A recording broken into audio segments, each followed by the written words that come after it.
are going to look at, we can differentiate between which method that we will use to represent a graph, a linear function. So between the y equals mx function and the intercepts.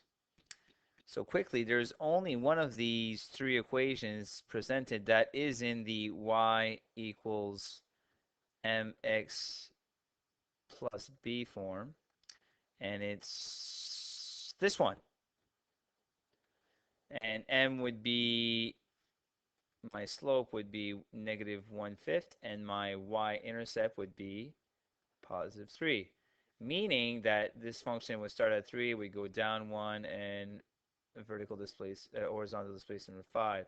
So which lead to a function, a straight line, a linear function represented by this line here.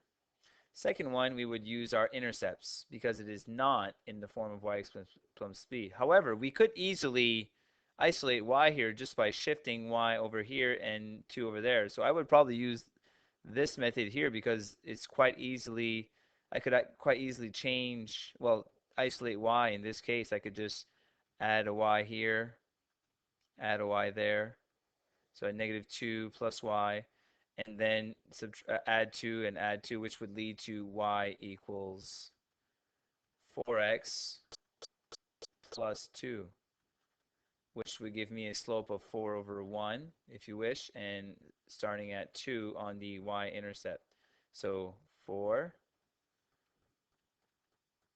and then over 1. So this would be my next data point here, and which would leave me a straight line here, negative 1, negative 2. So I could just plot my straight line.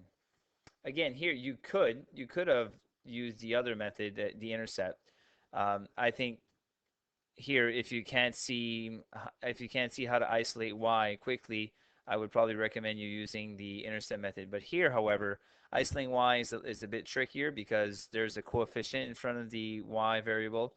Donc I would recommend a isolating intercepts method here.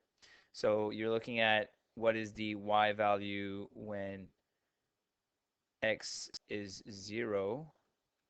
In that case, you would have negative 2 times what gives me negative 6. That would give me 3 as a value for my y-intercept. So let's just write that down. 3. So my first point would be here.